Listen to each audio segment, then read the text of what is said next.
Bonjour à tous et bienvenue donc sur cette vidéo sur la correction des exercices du chapitre sur le circuit les dipôles en dérivation.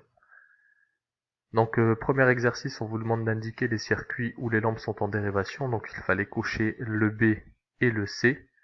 Donc on voit bien ici sur le B que les deux lampes sont bien en dérivation puisqu'elles sont sur une et deux boucles différentes. Et pareil pour le C, les lampes sont de chaque côté du générateur. Ici donc on a des dipôles en dérivation. Deuxième question, pareil, sauf que ici j'ai fait une petite erreur dans le logiciel, les bonnes réponses sont bien A et C. Donc on a bien ici les deux lampes en dérivation, c'est comme ce circuit, il y a juste le moteur en plus mais ça ne change rien, les deux lampes sont bien en dérivation. Dans le B on voit qu'elles sont en série, elles sont l'une à côté de l'autre. Dans le C, on voit bien qu'elles sont en dérivation, elles sont sur deux boucles différentes ici, qu'on voit avec la forme de rectangle sur le circuit. Ici, il fallait faire attention, d'accord, si vous regardez bien la grande boucle ici, sur le grand rectangle, on voit bien que les deux lampes sont en série. Donc les réponses sont bien A et C. Ici, il faut indiquer les lampes qui brillent. Donc le courant passe du plus ici dans la grande boucle par L3 et L1 et revient au moins. Donc les deux lampes L1 et L3 s'allument, alors que la lampe L2 ici ne peut s'allumer puisque on voit qu'il y a un interrupteur qui est juste à côté en série avec elle et que cet interrupteur est ouvert. Donc les lampes L1 et L3 brillent. Pour l'exercice numéro 2, on vous demande d'expliquer pourquoi l'éclairage a diminué et de proposer une solution à Freddy. Donc Freddy a mis ses deux lampes en série, ce qui signifie que la quantité de courant diminue, donc l'éclairage aussi. Pour que la quantité de courant ne diminue pas, il faut réaliser un circuit en dérivation, donc les lampes doivent être en dérivation, et là l'éclairage sera plus élevé. Et enfin, dernier exercice, on vous demande de réaliser le schéma qui correspond au cahier des charges suivant. Donc là, il faut faire attention entre les dipôles en série et en dérivation.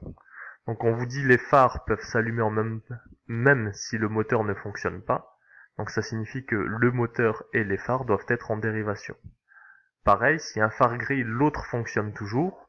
Ça signifie que les deux dipôles sont en dérivation, parce que s'ils sont en série, si un phare grille, l'autre grille aussi. C'est pas le cas.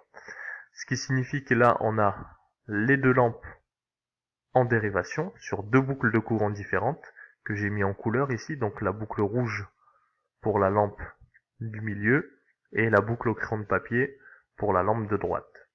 Le moteur est en dérivation avec les deux lampes, donc je peux réaliser une autre boucle ici tout à droite. Moi je l'ai placé à gauche du générateur. Les deux possibilités sont correctes. Donc là on a le moteur sur la boucle de couleur bleue. Donc on a bien trois dipôles sur trois boucles de courant différentes, donc des dipôles en dérivation. Si un ne fonctionne pas, les autres fonctionnent toujours. Ce qu'on nous demande ici dans le critère de fonctionnement. Il nous reste à placer les deux interrupteurs. Donc un interrupteur doit commander les deux phares en même temps. Donc pour commander les deux phares en même temps, il faut placer l'interrupteur en série avec les deux lampes, c'est-à-dire sur les boucles de couleur rouge et grise. Donc on a deux possibilités, en rouge et en gris. Soit on place l'interrupteur ici en bas, soit on le place ici en haut, sur cette branche. Les deux sont possibles, puisqu'on a vu que l'ordre des dipôles n'a pas d'influence sur leur fonctionnement. Dernier critère, un interrupteur commande l'allumage du moteur sans commander les phares. Donc là, on veut juste commander l'allumage du moteur, donc il faut placer l'interrupteur sur la boucle bleue uniquement. Donc soit on le place en bas, ou à gauche ou à droite du moteur, donc ici en haut ou en bas, ou tout en haut ici, mais sur une partie bleue du circuit électrique. Donc voilà pour cet exercice. On termine par un rébut, donc il ne faut pas court-circuiter un générateur, nous l'avons vu. Le court-circuit d'un générateur génère une augmentation de température, un échauffement qui peut entraîner un incendie et détériore aussi le matériel. Voilà, donc si vous avez des questions, n'hésitez pas à revisionner cette correction ou à m'envoyer un message.